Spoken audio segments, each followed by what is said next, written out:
there's a big difference. Like Scotty, if you've got a group, right? I'm not going to go in your group and start spamming if I'm not allowed to spam, and I wouldn't want to spam anyway. I go in, I take whatever skill set I have, and I try and help people with that particular thing that I know about. I respond to people's comments. I comment on their posts. I'm nice. I'm supportive. I'm friendly. I'm geeking out with them. I'm making friends. I'm being passionate and positive and just a good member of the group that people start to recognize and look to. And through doing that, you start taking notice of me and my positive actions. We kind of hit it off and become friends. We have a private conversation after we've been friends for 3 months. And I say, hey, Scotty, I'm thinking about doing this thing. Do you want to collab, and maybe we can, share it with your group and they might be interested? And you say yes because you have context on me and you know and like and trust me, and it's going to be a good fit for your group, rather than I go in as a stranger and start spamming these people that have zero context on me. The Perspective Podcast is fuel for your mind and creative grind. Each week, we break down the art of healthy hustling, overcoming the inner critic, and growing your creative business.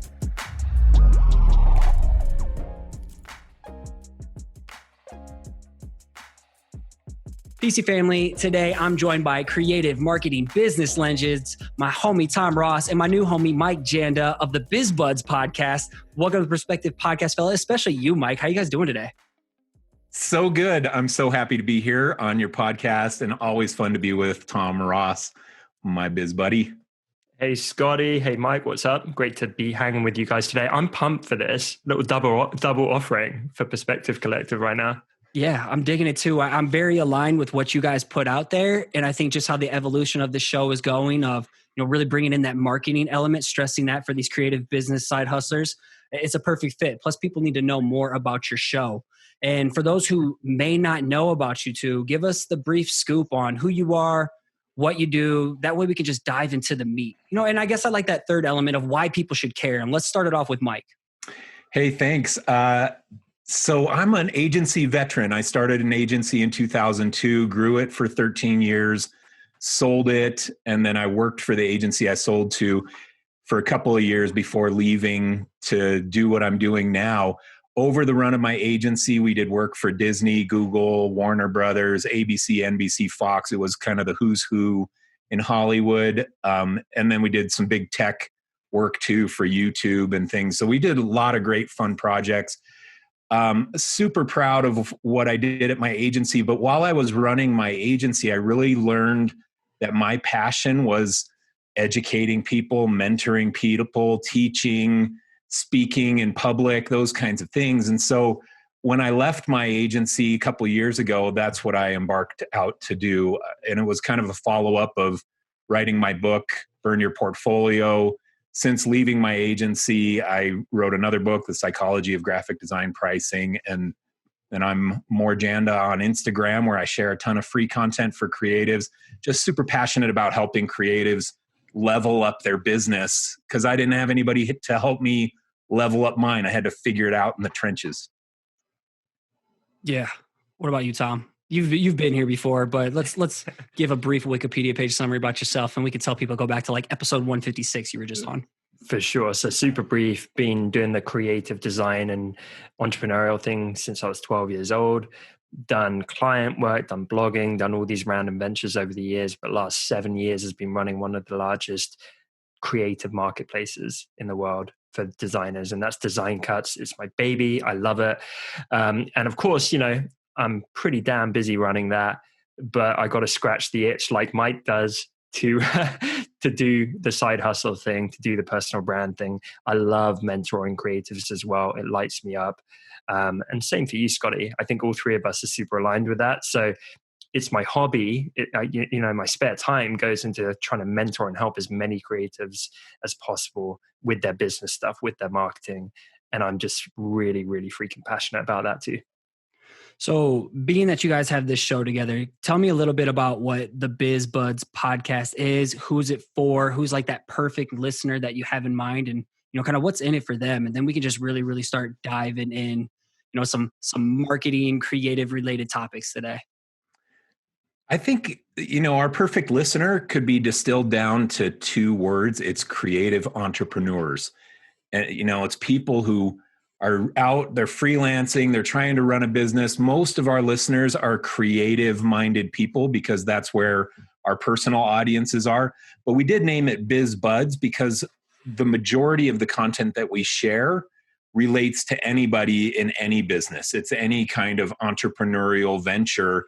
It can be applied. We talk about marketing, we talk about sales, we talk about finding clients and financial management and stress management. I mean, it's down the list of the entrepreneurial plagues that have inflicted all of us that have come out the other side with successful businesses. We talk about those things and give actionable, detailed, comprehensive takeaways for our audience. I think one of the things that Tom and I both love and both agree on is that there's so much fluff out there. There's so much talking about a concept, but not the here's how you apply that concept in real life in your business. And we always try to go back to that in the Biz Buds podcast. What would you add, Tom? Yeah, I think that's a pretty good summary. As Mike says, we like making it actionable. So we want to make each episode like a mini course almost, because I don't listen to that many podcasts. I love this podcast that you do, Scotty, but I think the majority are either just 100% banter and don't give that much value. It's just, chat, or they're like too fluffy and motivational, like Mike alluded to. And, this is not hating on anyone, but for me, the stuff where it's like, be your best self and there's no substance behind it wasn't really hitting home with me. So like I say, we actually have a summary at the end of every episode where it's like, here's the 15 takeaways, which you need to go and do right now to make it more of that course format. And I had 2 podcasts already when Mike reached out to me and said, maybe we could do a podcast because we became friends. And I respected him so much. We were so aligned in just loving helping people. I couldn't say no. And so I had 0 spare hours and I was like, I got to do this because I just got a good feeling. I had that gut feeling. I'm like, this could be something special.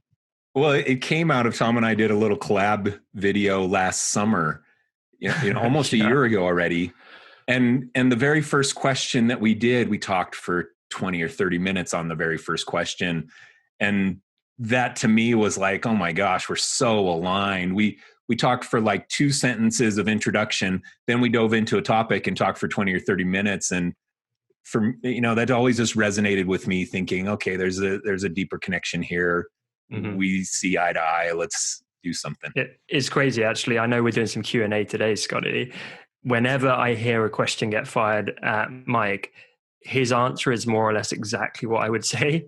And I think he often gets the same. I'd be surprised. We were talking before about, okay, what are we going to talk about on this after the Q&A? And Scotty asked us to both write down a couple potential topics that we see in our audience of things that we could talk about. And I would be surprised if Tom and I didn't write down the exact same 2.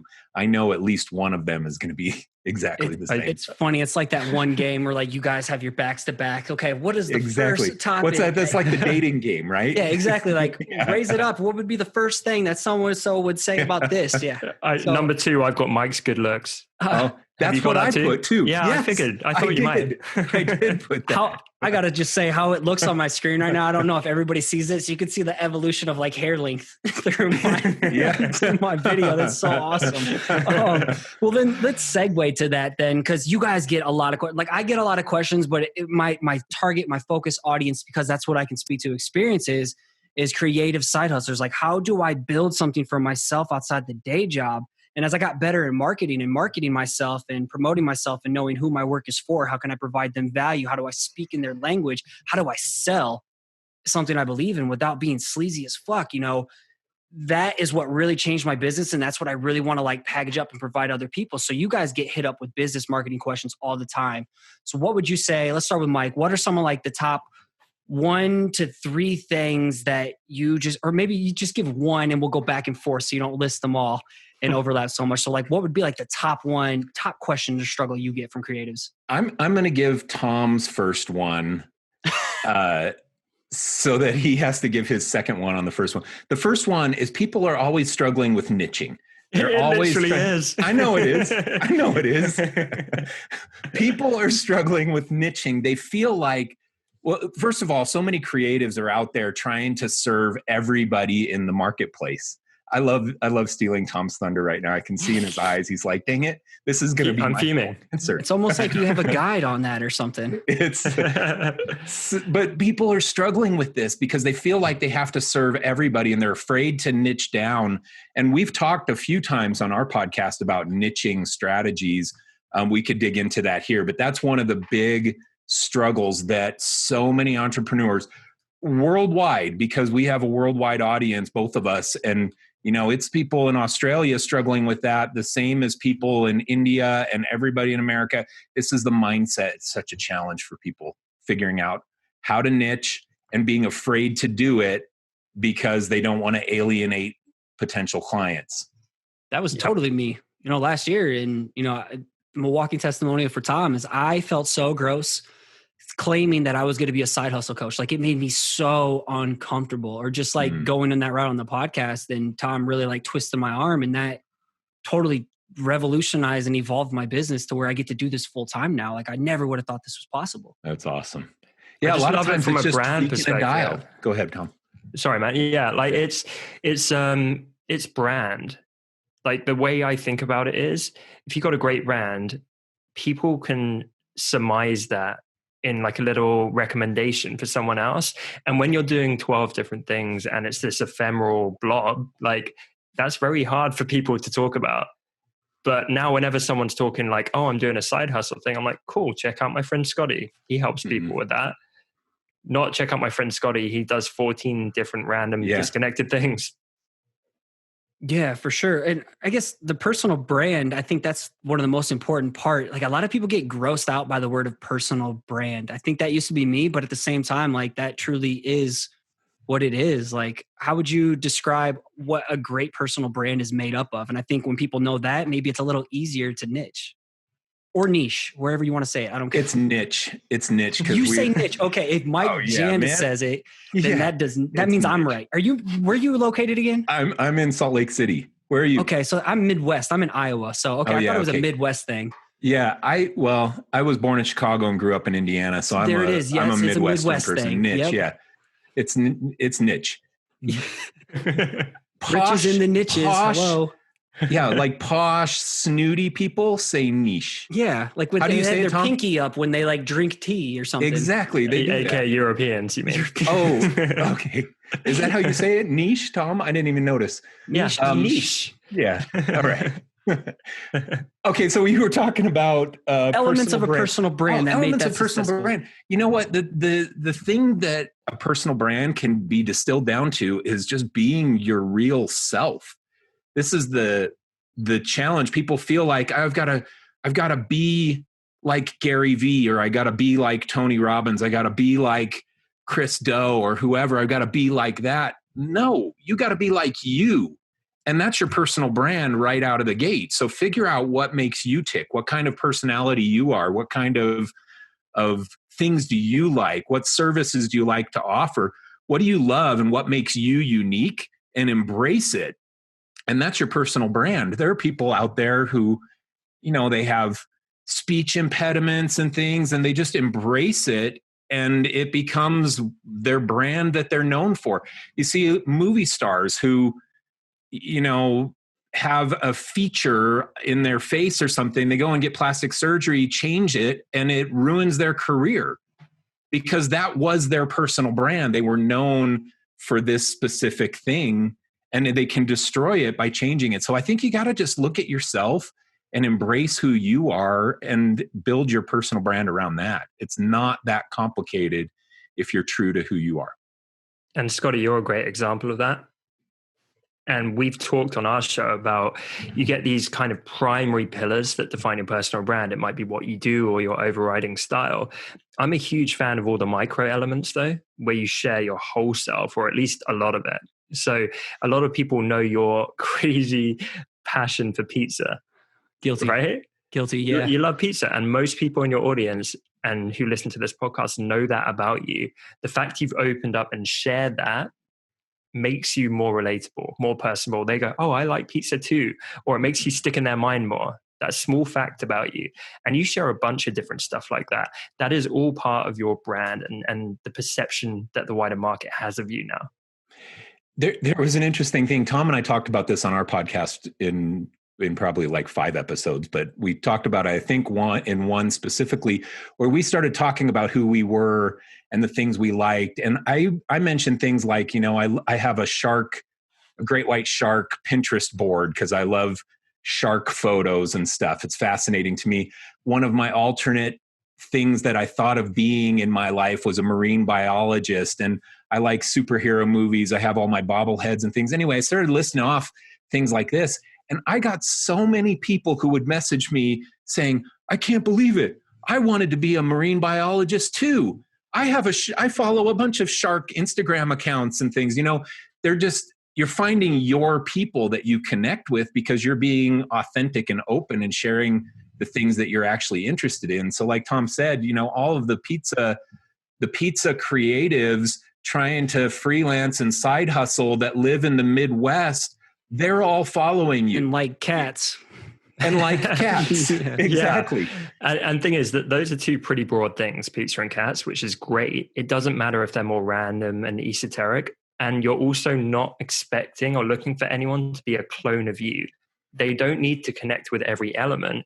Even connecting with one or two is enough to form a relationship. So all of us with our best friends, right?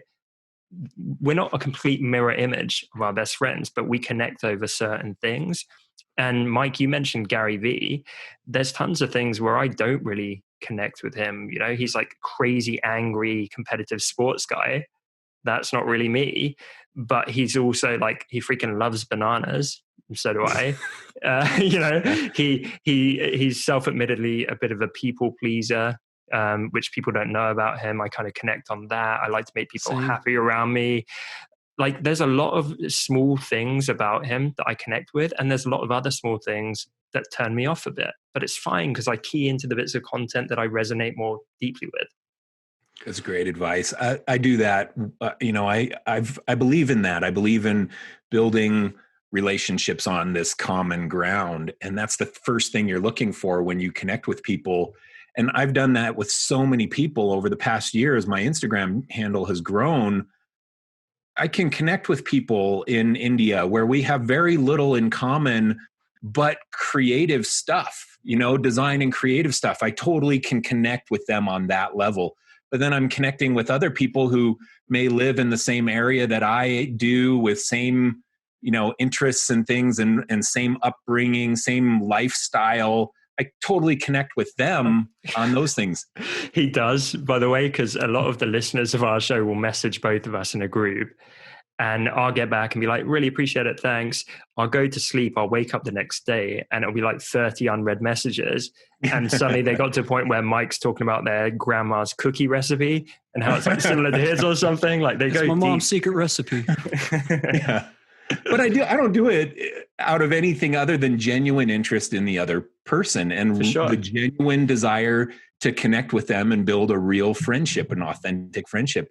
I love that. That's the greatest value in my life are those kinds of relationships. I can't wait to get the next messages from people like Jackie because they're so fun in my life. They add so much value in my life. We were talking about Jackie. Yeah, shout out to Jackie. Shout out to Jackie. Yeah. What is it, Lake House Design? Yeah, Lake House Design. Lake House. Who's crushing it at the minute, by the way. I got to shout her out. She's doing these like message in a bottle lettering pieces, if you've seen it. Oh yeah. And so good. She didn't like promote it. She didn't sell it anywhere. She's had a ton of people messaging her saying, can I buy these? I'm like, there's your market demand, Jackie. Yeah. She's turning this into a real thing right now. Jackie. Okay. So if I was to like summarize this up, give us some kind of like action behind it, the building blocks of a true successful personalized brand that you can then pick like your niche or which way you want to go down the rabbit hole to focus on is built on just being the true you when you show up. And I like to talk about, finding your secret sauce, the things that make you unique and waving your freak flag to attract that tribe. And if you can start really picking those buckets that you want to be in, it'll allow you to show up as your truest self and your personal brand. And then things like the Janda yellow or the pinwheel of color for Tom, your color palettes with the fonts that you use on your stories only, your filters that you use, that's just all smaller micro tweaks that you can evolve over time, but that's your base sauce for your secret sauce. Okay. So then Tom, what would be out of those 3 biggest struggles that your guys' audience hits you up with, what would be number 2 to you? Number 2, I've written confidence/mindset, because I think so much stems from that. And people get really, really stuck. And this covers things like imposter syndrome. They think they're not good enough. They just feel lost. They feel overwhelmed. Like, entrepreneurship is a mental battle. Oh, God, There's no doubt about it for all of us at every single level. I have days where I can't do anything. I just feel completely lost and overwhelmed and scared and anxious. And I have days where I'm crushing it. Am I more talented one day or smarter one day? Like, no, I'm the same guy, but my mental state just dictates my output so much. I agree. You want to rip on that, Mike? Rip on it. I like it. I totally agree. Confidence is a challenge for so many people. Tom and I addressed this when we talked about imposter syndrome, the fact that so many people feel that. I feel it. I've climbed a lot of mountains in this creative industry and been in big meetings, build a ton of money. And there are times when I'm getting on a coaching session, I'm like, man, I sure hope I can provide some value on this. And then we go for 2 hours and I talked for most of it, but that little insecure thing is bred into so many creatives. And I've talked about this too, but I'll just share it here. I think we breed it naturally.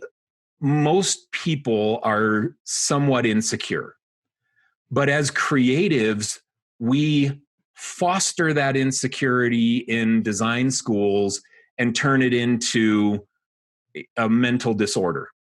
Because from the very first time you're in a design class, you're asked to design something and then stick it on the gray wall. And then everybody's going to sit around for the next hour and critique your stuff.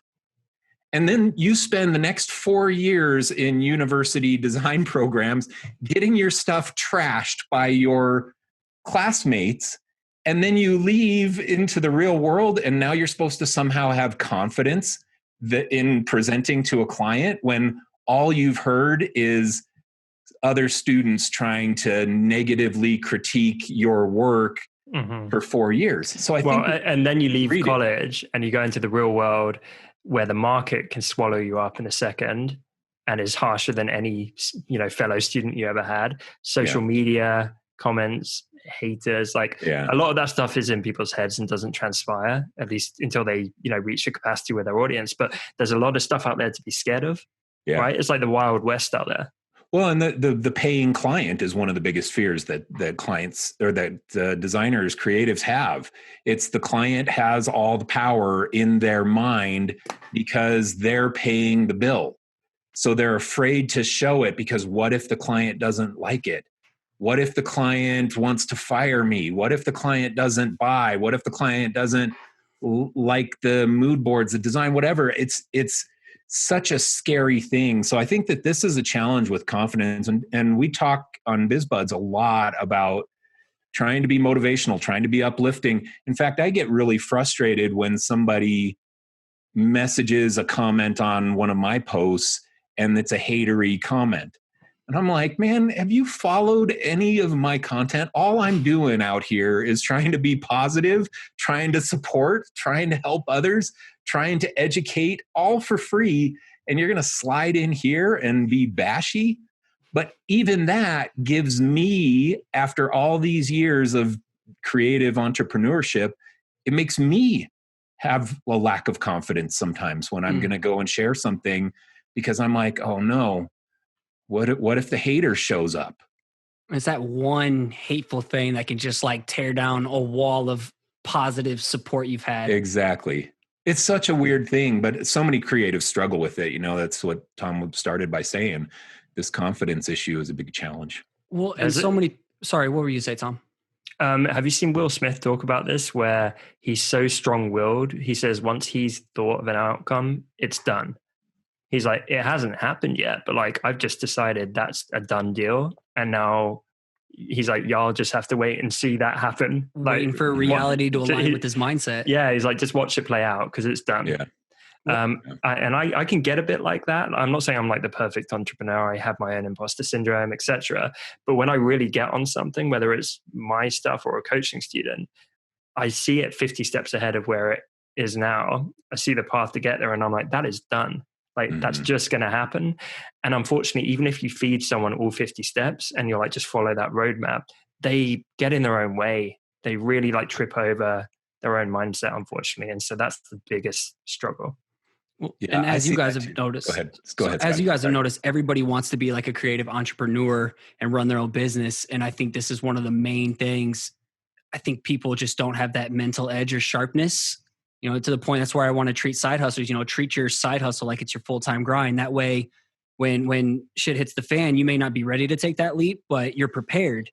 And that's where you can show up with that mental edge. But how do you guys maintain that edge? Like me too, in my mind, it's like there's an inner battle always going on between the ears. And my goal is just to show up and win 4 to 5 out of 7 days, because 2 days I may not just be on my game and I'm feeling, self-doubt, that inner critic is running rampant. But how do you guys stay sharp? If you're in that funk or that mental inner critic is winning that day, how do you bounce back? Is it my turn to talk? Yeah. I'll talk. Okay. For me, I'm so massively competitive that my inner competitive nature fuels me. And I'm super disciplined. Also, if I set my mind to do something, it's going to happen. And I just power through it just with sheer energy to accomplish whatever I've set my mind to do. My wife knows to just get out of the way. If I've decided I'm going to do something, it's get out of the way.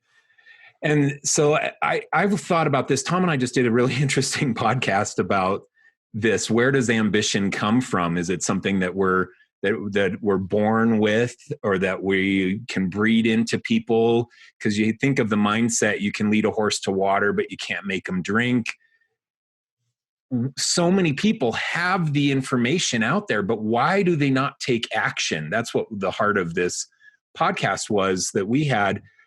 So in answer to your question, how do you power through that? I always want to drink the water. For some reason, it's just built into who I am.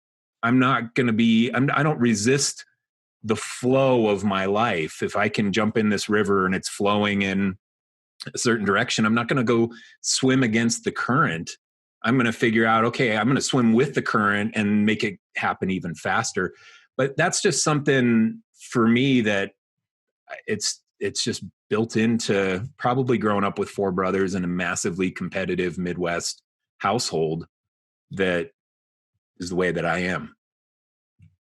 Yeah, for me, I'm not as competitive. That's not really a driver for me. It's kind of, it's loving it, but it's chasing the high that comes with that. Because for me, when I am like really, really into the entrepreneurial thing, it's like I'm on drugs. It's crazy. People have seen me like this and they actually have to calm me down compared to anything else. Like more than when I'm partying, more than when I'm like over the moon with like some good news. I go hyperactive and high at the same time. My pupils are like crazy. I'm speed talking in people's faces. Entrepreneurial magic mushrooms, huh? Yeah, like it's legit nuts. And I was at Creative South and I finally met in person Diane Gibbs. And shout out to Diane. Diane's awesome. Do you know Diane? Oh yeah, man, we're BFFs. Okay. God, yeah. She's the one who gave me my start in this game. Yeah. So. Oh, good. I love Diane. She's so great, but she's the same way because we met within about 15 minutes. We'd kind of moved to the side of the party and we were just staring at each other without blinking for about an hour, like passionately speed talking about just how we're going to take on the world and like, oh my God, there's so much opportunity. Like, listen to this crazy idea. What if we did it that way? Like, and it was nuts. And like occasionally people would come and like, say a couple of things. Her sister would come over and chat to us and they could tell we were just like laser beamed in. It couldn't break it. And it probably helped I've been drinking margaritas all day at this point. But but the point is, for me, it's almost like a mania. And I've got the self-awareness to recognize I can't always be manic, but man, it feels good when you're in that mode, because it's like, you feel like Superman. It's like anything's possible. And when my startup started taking off, I was like, holy crap, I feel invincible. I feel on fire. This is the most exciting thing in the world. And I do get that helping coaching students. And I do get that when I hear from people in the DMs and they're experiencing that growth. And I get it when I geek out with like-minded people like you guys. It, like, even right now, I just got goosebumps on my neck talking about this. I can feel like happiness and joy just like coursing through my limbs. I don't know what to call that apart from passion, but like, that is my motivation. That's why I'm a workaholic, because for me, I don't get that feeling sat, drinking a beer or watching Netflix. It's only when I start talking about this stuff, I could speed talk in both your faces for the next 9 hours and not take a breath. And I would feel like I'm somewhere right in the middle of both. I have that very Midwest competitiveness, that fire, that inner fire. I feel like you articulated something I didn't really could say to myself. If my mind sees something, it's a done deal. I'm going to chase it, but also I get that productivity high, or that high of like, wow, this is what I'm supposed to do, which makes it hard to like pump the brakes and take like just rest. Like it's addicted. I'm a workaholic, but it's like, I love what I do. This is play. I think you guys, this is play for all of you. Oh yeah. So it is. My wife was like, why don't you just take a break? And I'm like, I don't want to take a break. Is my wife your wife? I'm like, but I want to do this in my break. You know what I do? I'm making content, making courses, writing books, all this stuff. I love it so much that this is my break time. Mm-hmm. And that is the real joy in life. And that's where this creative side hustle mindset can be. If you can turn your greatest passion, your greatest joy in life into some kind of monetization, you've succeeded in every aspect of life. This is the greatest thing, to be able to do what you love and get paid for it. And it's the greatest thing to have something you love that much. The number of people, like, forget business or entrepreneurship, the number of people I talk to and I'm like, what are you really into? What are you really passionate about? And they're like, not really anything. Mm-hmm. I sometimes go to the movies. I like seeing my friends a little bit, and they clearly don't have that thing. I am so damn grateful to have something that I care that much about. Me too. I think the advice for people, a takeaway, is start figuring out what the freak that is for you. What is the thing that you are going to love so much that you're going to do it in the off moments, in your break? What is it that you love so much that you can do it in your break time? That's all you want to do. And now how do you figure out how to get paid to do it?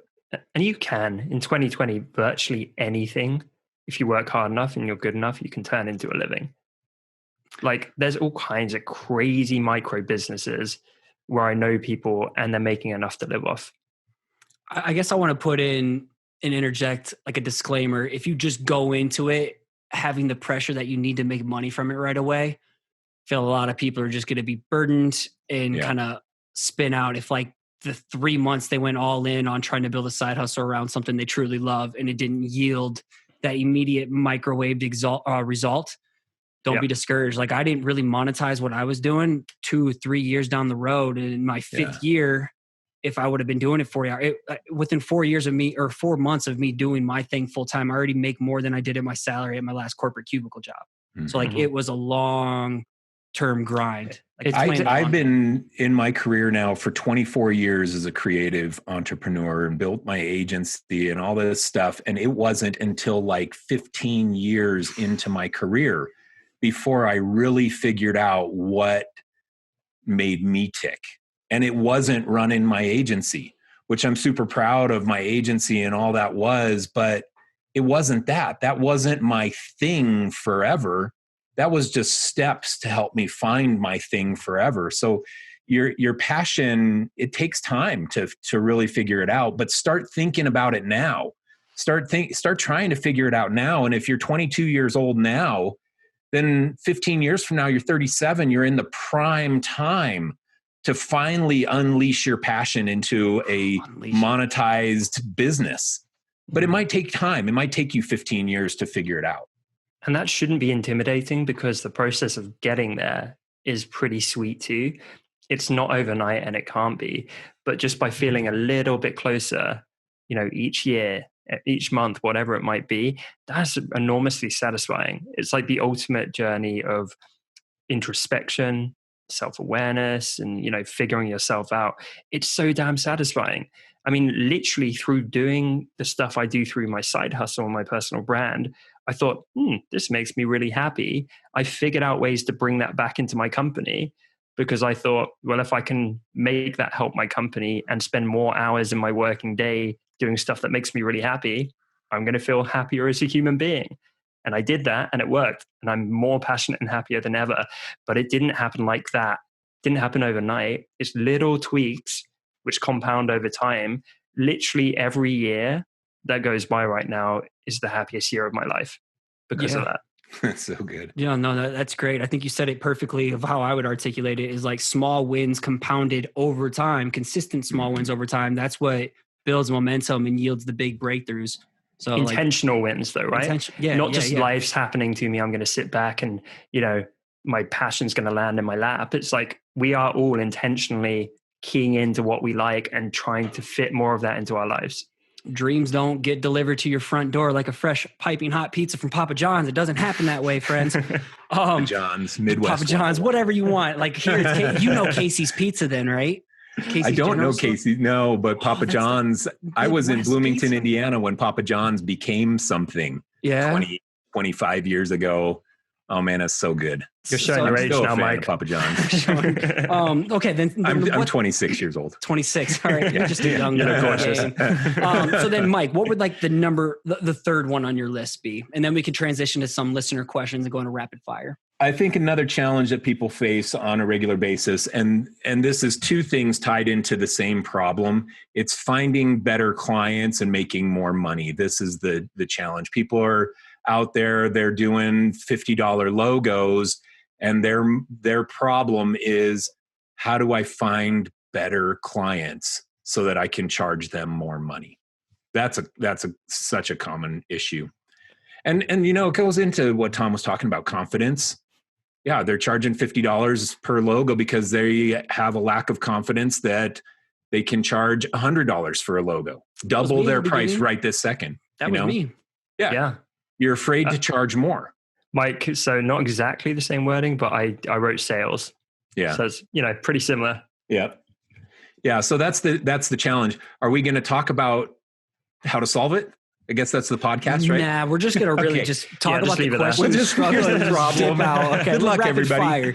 Yeah. So like in terms of attracting that work that you want, if I could repackage it up, because not everybody is seeking clients. Like me personally is not seeking clients, but like I've been through that phase, of hardcore freelancing. But how do you go about attracting the type of work you want and then charging for it appropriately? So it's marketing 101, and so many people do it for their clients and not for themselves. But marketing 101, define your audience, figure out where they are, understand their problems, identify how you can solve their problems, build marketing materials around your solution to their problems, and then go out and find those people and tell them your marketing message. I mean, marketing, if you distill it down to that, I just gave you what marketing is in one sentence, 15 seconds long. That's the core. So for the people out there struggling, who do you want to serve? If you want to be doing $50 logos, then yes, continue to try and find your work on Fiverr. But if you don't want to be doing $50 logos, then create marketing materials that will resonate with people who will spend more money on those things. Now you've got to target bigger brands. You've got to target businesses that are doing $1 million a year in revenue, $10 million a year in revenue. And you have to ask yourself, does my marketing materials, my website, my logo, my personal brand, does it resonate with people who are billing $1 to $10 million a year, $50 million a year, $100 million a year? Who is it that you want? And now create materials that will resonate with those people. And I think that this is where a lot of creatives miss. They're just posting on Instagram, hoping that clients fall from the sky that will pay them more money, instead of intentionally defining the type of customer they want in the right niche with the right solution to that type of customer's problems, and then going out and intentionally building relationships and marketing to those potential clients. It's like Seth Godin calls it hope marketing. Yeah. I was there and I wasn't getting any traction. I'm wondering, like, I'm showing up. What am I doing wrong? But it's that intentional part behind it. Yeah. Well, you know what's amazing? So that's kind of 3 main steps, right? Define the audience, figure out where they are, and get marketing materials in front of them. Instant propensity. I am staggered consistently by the majority of people not doing all of those, and often not doing any of them. Mm-hmm. So if you start there, everyone listening, be like, have I defined my audience properly? I mean, really properly, not like, oh, I do design for small businesses. It's like, Scotty, we did a whole episode on niching, right? Mike, episode we've done 156 content for y'all listening. Yeah. And Mike, we've done stuff on BizBuds about it, finding them. How do you figure out where your audience is? Ton of content on that as well. And then marketing materials and sales and getting in front of them. The beauty of the internet right now is there is so much information. Just between our 2 podcasts, there's a ton of information. Go on YouTube and search any of this stuff. How to pitch a client, how to do sales, how to define your audience.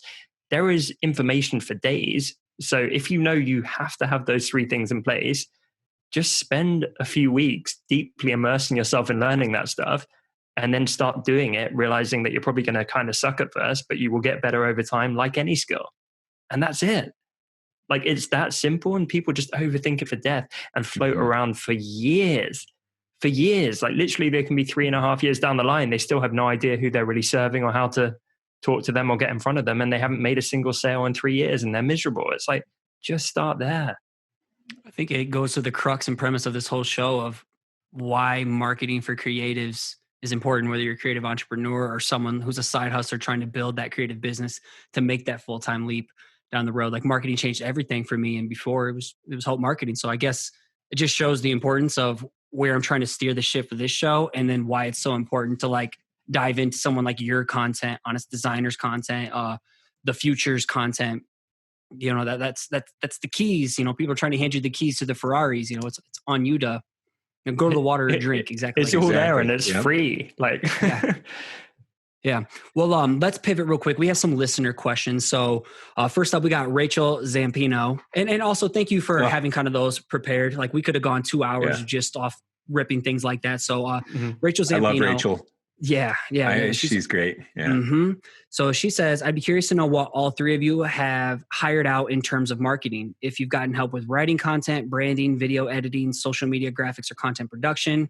I think as creatives and especially freelancers, we tend to feel like we have to do it all. Amen. And it's exhausting and overwhelming. And it would be comforting to know what you guys have had to ask for help to.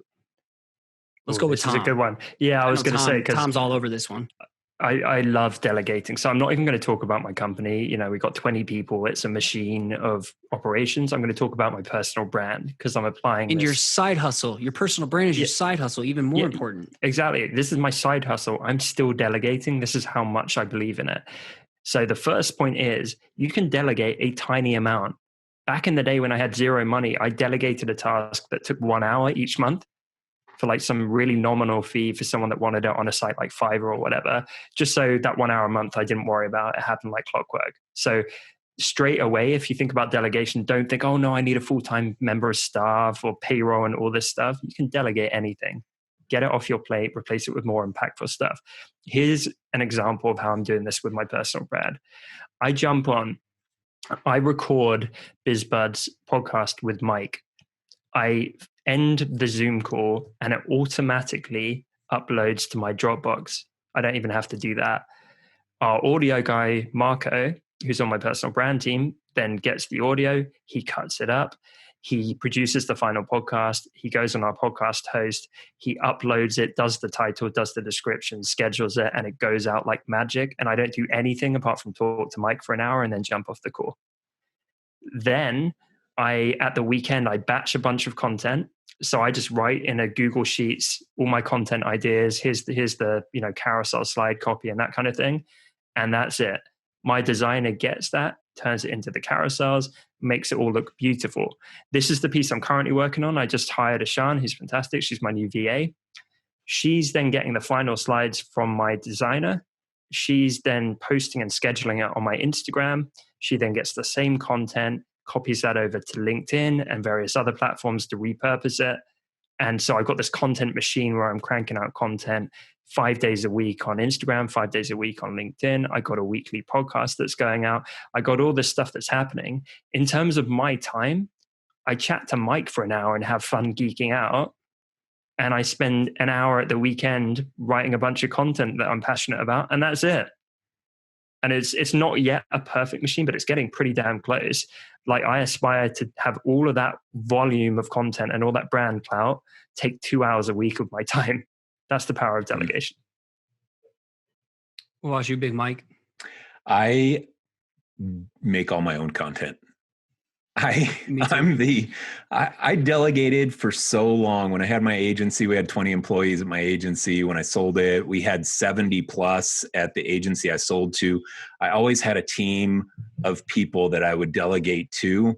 And to be honest, the last couple years, I have loved eating what I kill. It's me. I'm going to open Photoshop. I'm going to make this stuff. I love to do it. And I don't want to delegate out something that I love to do so well. I love to do it so much. I don't want to share that. Now, there are a couple things that I delegate. I just am wrapping up a big launch of a freelancer course that I've been working on. And I taught my 21-year-old son how to edit my course lessons in Premiere. That's so awesome. I made the first lesson. And then I sat down with him and I said, okay, I'm going to walk you through this. And I want you to type down every step that I take to edit this. And that's going to be your guide. And so he did that. He sat over my shoulder. I gave him 1 hour of training. He had done some iMovie stuff in the past, but I said, turn this into a checklist. What I do to edit these videos. By 2 videos in, he was doing everything I would have done without looking at the sheet. No big deal. And he edited over 100 lessons for me in the last 3 weeks, getting ready for this launch. So there are things to delegate. And then Tom mentioned Biz Buds Podcast, and we have Marco helping to cut up the audio and get that posted for us, so we don't have to think about that beyond our thing. I do plan to start hiring people again and get an infrastructure built around my content sharing platform that I do now. But as of right now, I love doing it so much, it's hard for me to let go of it. That's a challenge that a lot of creatives have. Sorry, Mike, the distinction actually is, though, this is your full-time passion project. I'm squeezing this into zero time around running my company. Huge difference. This is my job. I wake up in the morning and it's my job to make content. I don't have a company anymore. I'm not managing 20 employees anymore. That's not what I'm doing. This isn't my side hustle. It's my hustle. Mm-hmm. So I love that. But as far as delegation, and I think the technique that I used from the very first time that I started hiring designers when I was freelancing, it was, don't just expect somebody to do it your way. You have to train them, and you have to turn your method of operation into a checklist that they can follow. Turn it into a system, and then they follow it. Tom mentioned Ishan, who's awesome, who's now his virtual assistant helping with social media stuff. Tom should have a checklist, and he doesn't have to create it. Ishan should have a checklist that she's working off of. And if Tom doesn't create it for her as her manager, she should create it from interviewing Tom, saying, okay, Tom, I just want to make sure I do this exactly right for you. What would you need? What would you do next? What would you do next? Mm-hmm. What would you do next? And you turn it into a checklist that they can execute on. And then when there's a problem in the delegation, you go to the checklist and say, okay, something broke in our process. Let's fix the process, not fix the people. Exactly. I do this all the time with my company. Exactly that. You fix the process and it becomes very apparent. It's like, well, either the process is broken or you ignored it if there was a mistake. Because if you followed it by the number, we'd be fine unless it's broken. You know what I mean? So it becomes very easy to pinpoint where things go wrong. And also, if someone chooses to move on and they have to hand over to a new staff member or something, it's all down there. You don't have to remember and go through the whole rigmarole of training and coming up with processes from scratch. You just pass it across. Yeah. No, super helpful. Super helpful. I'll save mine. I think you guys covered it all. But cool. Mine's from the side hustle role. Had to delegate in order to free up for the bigger picture tasks. So anything that's not important, free it up so you can focus on the bigger picture things. And you don't have a process if you don't have it written down, in my opinion. And you're so good with that. You know, you got the family time. So I see you being very smart with how you allocate your hours and delegate them. Definitely. Okay. We got time for one more question. This one comes from Morel Cravens. And I like this one. I really, really want to hear your guys' take on this. How do artists provide value to our niches on Facebook groups, especially when you join a group you like to serve, but they say no selling or advertising on our page? You be respectful and you don't sell or advertise.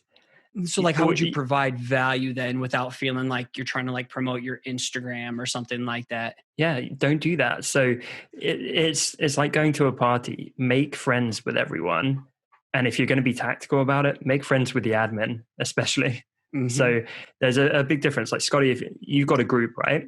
I'm not going to go in your group and start spamming if I'm not allowed to spam, and I wouldn't want to spam anyway. I go in, I take whatever skill set I have and I try and help people with that particular thing that I know about. I respond to people's comments. I comment on their posts.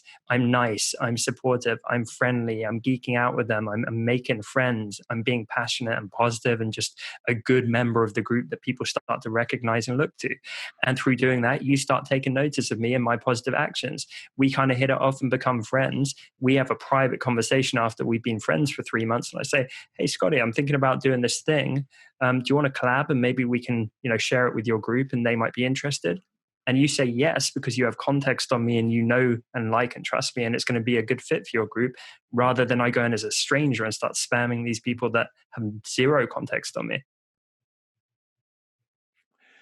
I totally agree with that. I love that. That's Tom's response after I usually stop talking. Tom's I love that. We got catchphrases apparently. Yeah, yours is word. Okay, so for me, it's what Tom was saying. Don't be respectful. If they say don't sell, don't sell. But everything is sales. Everything is sales. So be valuable, be interesting, share good comments, be supportive. That all is sales without selling. And if you can stand out because of the way that you support and help others by sharing ideas, by supporting their posts, by sharing interesting content that you didn't even create, then the right people are going to say, wow, who is this person? Man, who's this Scotty guy? He keeps chiming in. So interesting. They're going to look you up. They're going to find where they can get more Scotty.D.Russell. That's the way to sell. That's 2020 sales for almost any type of product. Mm-hmm. It's inspiration marketing, attraction marketing, get them to look you up. An example I have from my personal life, I have, for the past year, I've done 200 something coaching sessions for creative entrepreneurs. I've never sold it any more than just what I just did to you right here in this conversation. I've never done anything more. I've never made an Instagram story saying, if you want to be coached by me, sign up. And there's no problem with people who do that. No big deal. But I've never done that. But I don't even advertise it other than occasional mentions. And I've done 200 something coaching sessions because I just deliver value and I'm supportive to the community. And I've had so many people look onto my website to find out more, and then they're interested, and then they sign up for a session, and then we become friends and I start helping them. But it's not salesy. There's no salesmanship in it. The beauty is we're all coaches, and Scotty, you've crushed the marketing of coaching. So you're doing that so right. And Mike, you're living proof that you can not do that and still attract people. The difference is you admit, Mike, that you undercharge. right now. Yeah. And the way is you try and get as many people as you can. You increase the prices steadily until people don't want to pay anymore because there's not enough demand. And then you pull on the lever of marketing to allow you to charge more because you get a higher surge in demand to justify that, right? Yeah. So Scotty, you've been so incredible with that, where you get people so hyped about your coaching, quite rightly, because it's awesome, but you market it properly. So Mike, I'm sure you could earn, 30 times, 50 times what you are now. But I don't have the time for it. So I don't when you want to sell it. Yeah, exactly. Yeah. So there is no problem with being salesy and marketing a product or service, especially when it's helpful to the people that are your target audience. Nobody should feel bad about trying to sell something intentionally to their target customer who has a problem that you can solve. Especially don't feel bad. That's not sales. That's just trying to help your fellow man and getting paid for your help. Did you see my recent tweet about this? I basically said, like, sales is not a one-way thing. It's an exchange. It's like a barter, right? It's an exchange of value. And when you're doing it right, the customer, the recipient, gets more value than you do. Yeah.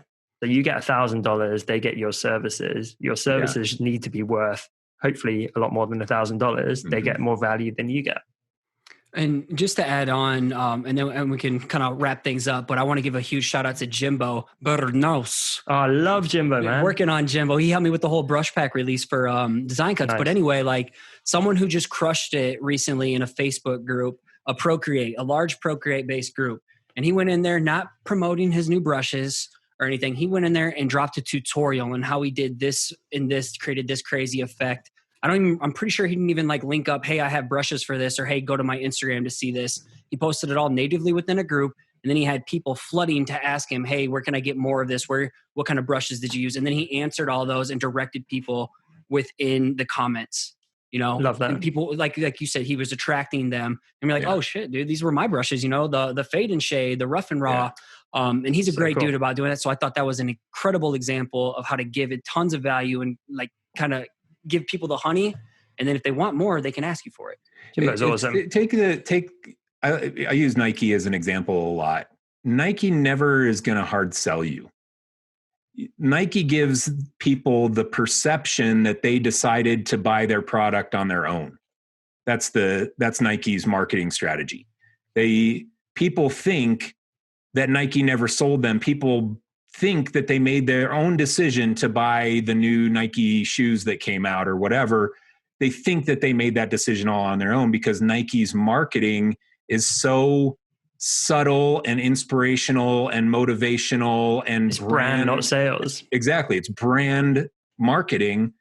And so people think that they made their decision on their own. And that's the ideal way to do it, because then you're never feeling like you're selling. You never feel like it because people are under the impression that they just decided this themselves. I have a big course that I'm releasing that I've been marketing for a year before I even ever said I was making a course. I've been marketing this course. I've been marketing it by sharing content on Instagram that helps creative entrepreneurs, building an audience, connecting real, authentic relationships. And now when I release the course, I know people are going to buy it and it's going to provide massive value to them. But I never marketed it, but I marketed it for a year. You know what I'm saying? And the difference is you get a lot of internet marketers out there where their sales, and what that looks like is you run a bunch of annoying ads to people at huge scale, like the YouTube ones that everyone is like, oh man, it's so annoying. I've seen this ad 50,000 times. You crank huge budget into that. You treat people like numbers, not people. You get them into a funnel. You funnel the ad people through that. You have a certain conversion rate and you do the maths on it and just churn people through that machine and spit out usually a pretty average product at the end of it. That's sales in an internet marketing form, and it can make money, and it's made people millions if they get really good at tweaking that and the science of it, but it does not have the positivity or the longevity of brand. Those people come and go, right? And when the funnel system breaks or becomes less effective, they go away, but brand endures. And they miss this connection. I get to nerd out with people like you guys. So like we're getting so nerdy now. Yeah.